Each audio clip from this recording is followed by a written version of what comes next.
So I think the biggest mistake that buyers are making out there in the market right now is choosing to go through the home search and the transaction process unrepresented.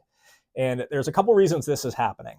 The first reason is a lot of these people are just first-time home buyers. They're going on Zillow, they see an open house, they show up to the open house, they literally know nothing about the real estate transaction process, which is fine. Everybody's trying to find their first home. It happens. The other situation I'm seeing, just based on my conversation with a lot of these unrepresented buyers at open houses and my conversations with a lot of other listing agents, whether it's in the Massachusetts market or in markets all over the country, is a lot of these people actually feel like they're benefiting themselves by not working with a buyer's agent, because when they make their offer, it's 2 or 3% less that the seller has to take out of the proceeds to when they close on the home. So the buyer's agent's compensation is not coming out of the proceeds. There's now no agent to pay, and they're more likely then to get their offer accepted because that's one less agent's fees that are getting paid. What is actually happening in that situation, 99% of the time probably, is the listing agents are having a conversation with the sellers before they even list the property, saying, hey, we're going to get a lot of activity from represented buyers who are very serious about buying a home. Most serious buyers out there are using agents because they understand their value. They understand they're saving them time and energy, and they're offering them guidance.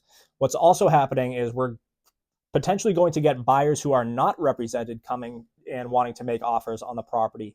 And what happens in that situation is all of the buyer's agent's responsibilities that would normally be taken care of by a buyer's agent now become the listing team's responsibilities. So it's extra time, extra energy, and most of the time, the listing agents aren't just doing all of that for free. They are charging the client in addition to the listing agent fees for marketing, digital advertising, getting their home in front of as many people as possible. When it comes transaction time and they want to accept an offer from an unrepresented buyer, now they have to do all of the buyer's agent tasks when it comes to the real estate transaction. The one thing they cannot do is advise or guide that buyer in any way, because their fiduciary responsibilities are to the seller as their client. So regardless, all of this stuff still has to get coordinated, and generally the seller's just paying additionally for that anyway. So you're not necessarily saving the seller a dime by coming to the table unrepresented and making an offer. The other thing that's happening is listing agents are looking at these buyers who are coming to the table and wanting to make offers without representation. Listing agents have been in the buyer's agent seat before. They understand what it takes to put a deal together, to make the transaction happen, all of the responsibilities associated with that. And they see someone who is coming in saying, I can do all that stuff.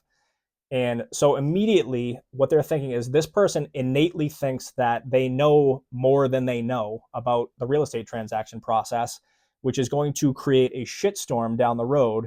And they have to tell that to the seller. They owe their fiduciary responsibilities to the seller. They have to say, Mr. Seller, this person's coming to the table, thinks they know everything. We're a lot less likely to get you to the closing table. Even if that offer dollar amount is higher, these offers are a lot less likely to close, which means you're not as close to your goals as you want to be by accepting an offer from an unrepresented buyer. Agents have a responsibility to guide their sellers in a direction that's going to get them to their goals, not just accept the highest offer, the highest potential net profit. They need the transaction to get to the closing table. And that happens way less if buyers are making offers unrepresented and there is one less agent involved setting expectations for their clients. So those are a couple of important things that I think buyers who are thinking about going out there unrepresented should probably know. Now, I'm not saying you should just go out there and hire any real estate agent to team up with you through this home search process. I feel like a lot of these buyers who are coming to the table unrepresented have had really terrible experiences with real estate agents in the past. So I'm not saying just go out there and hire that friend of the family that you were considering working with, or XYZ ex-colleague that now has their real estate license and does it on the side. Don't go out there and just hire those folks. Do your diligence. This is an enormous purchase. Go out there and do some research, take some accountability, Figure out who is going to handle this process in a way that matches exactly what you're looking for. Go on Google, go on ChatGPT, figure out what the top 50 things or so buyer's agents should be doing for their clients and make sure they're doing all of those things.